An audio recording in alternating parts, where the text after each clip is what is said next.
Assalamualaikum warahmatullahi wabarakatuh. Alhamdulillahirabbil alamin.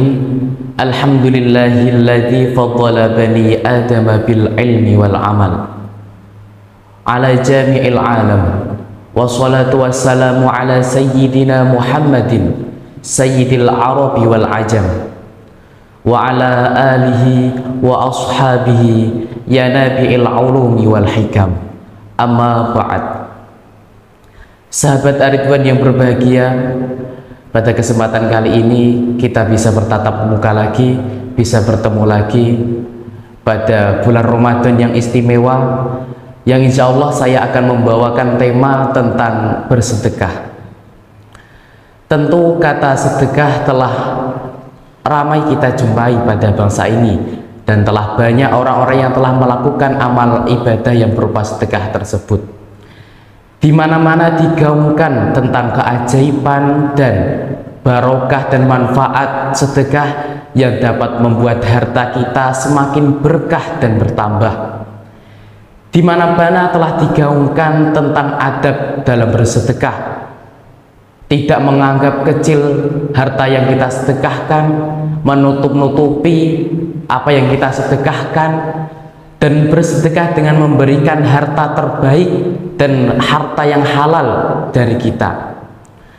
Tapi dalam pemahaman tersebut mungkin masih ada kebingungan dari kita, kemana saja atau kepada siapa sedekah kita akan kita tujukan, dan bagaimana syariat Islam memprioritaskan harta sedekah tersebut.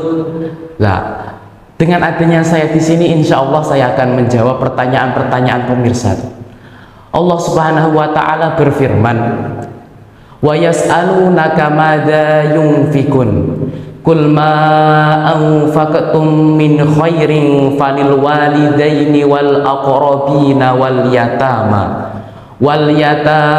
wal masakini wa banis sabil wa ma taf'alu min khairin fa innallaha bihi alim.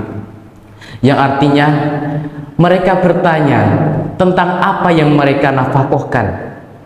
Lalu Nabi Muhammad menjawab, apa saja harta yang kamu nafkahi hendaklah diberikan kepada orang tua, kepada kerabat-kerabat, kepada anak yatim, dan kepada orang-orang miskin, dan kepada orang-orang yang sedang dalam perjalanan. Quran surat Al-Baqarah ayat 215.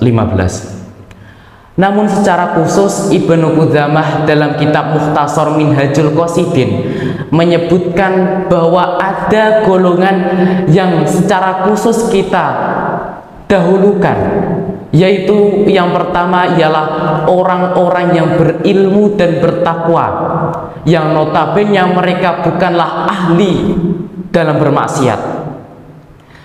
Karena orang yang berilmu dan bertakwa, apabila kita memberikan sedekah kepada mereka, tentu saja mereka akan mentasarufkan dengan kebaikan yang mereka miliki, yang mereka kerjakan, sehingga harta sedekah tersebut menjadi ladang amal bagi mereka dan ladang amal bagi kita. Namun sebaliknya, ketika kita memberikan sedekah kepada orang fasik atau orang yang bermaksiat, harta tersebut akan menjadi kesia-siaan yang nantinya mungkin saja akan ditasarufkan atas kemaksiatan mereka, atas perihal dosa mereka. Karena Allah berfirman, wa ta'awanu 'alal birri wat taqwa wa la tata'awanu 'alal ismi wal udwan. Janganlah kalian bertolong-menolonglah kalian dalam hal kebajikan dan kebaikan, dan jangan tolong-menolong kalian pada hal dosa dan keburukan. Yang kedua ialah orang-orang yang benar-benar membutuhkan. Dari tiga golongan di atas menurut Ibnu Qudamah, yang kedua ialah orang-orang yang membutuhkan. Mungkin kata membutuhkan bagi kita terlihat sangat subjektif. Yang kita bisa lihat dari kondisi keluarganya, dari kondisi fisik, dari kondisi kesehatannya, yang tidak memungkinkan mereka untuk bekerja selayaknya kita yang masih sehat dan sempurna. Orang-orang tersebut adalah orang yang ifah, orang yang menjaga ifahnya, orang yang menjaga muruahnya, menjaga harga dirinya, yang pada dasarnya mereka juga masih dikatakan orang peminta, namun dalam memintanya dia tidak menjadikan kebiasaan, tidak menjadikan adat, sehingga tidak sampai menjadikan hal meminta tersebut menjadi profesinya. Dalam hal ini Allah berfirman, Bismillahirrahmanirrahim, lil fuqara'il ladzina uhsiru fi sabilillahi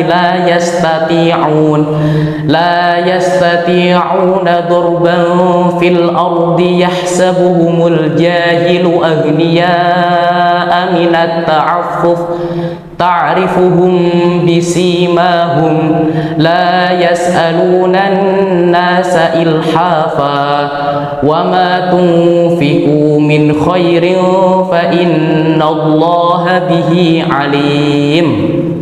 Artinya, berinfaklah kalian kepada orang-orang yang fakir, pada orang-orang yang terikat oleh jihad di jalan Allah. Mereka tidak dapat berusaha di bumi. Orang yang tidak tahu menyangka mereka orang-orang yang kaya, padahal mereka memelihara diri mereka dari meminta-minta. Kamu kenal dengan mereka, melihat dari sifat-sifatnya, mereka tidak meminta kepada orang secara mendesak. Dan apa saja harta yang baik yang kamu nafkahkan di jalan Allah, maka sesungguhnya Allah Maha mengetahui.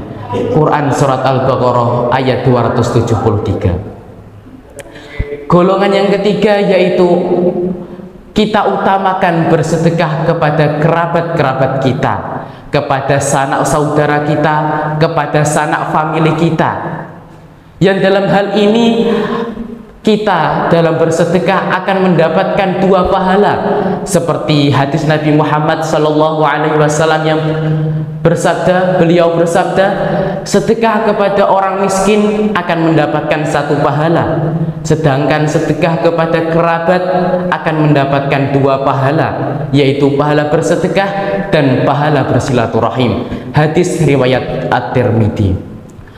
Orang lain yang termasuk orang terdekat dari hidup kita yaitu tetangga-tetangga kita, karena mereka ialah orang yang layak kita berikan sedekah, orang yang layak kita berikan nafkah atau bantuan.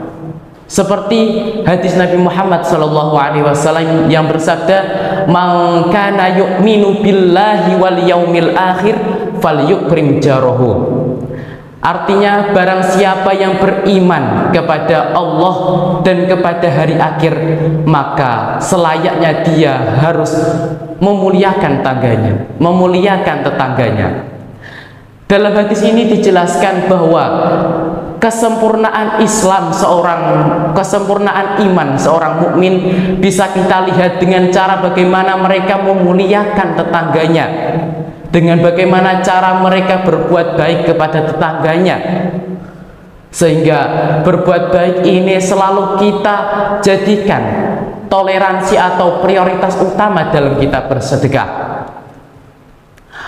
Akhirnya, sahabat Ar-Ridwan yang berbahagia, marilah kita berusaha untuk menghiasi bulan Ramadan, bulan yang suci ini, dengan kata sedekah, yang akan nantinya kata sedekah ini akan membawa banyak barokah dan kemanfaatan yang menjadikan harta kita bertambah-tambah.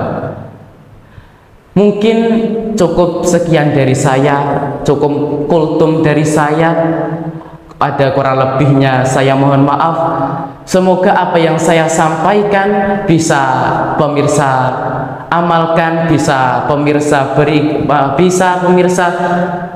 uraikan, dan bisa pemirsa amalkan. Dengan adanya sedekah ini, dengan adanya wawasan ini, bisa menambah keimanan dan ketakwaan pemirsa untuk menjalani ibadah di bulan Ramadan semakin giat lagi.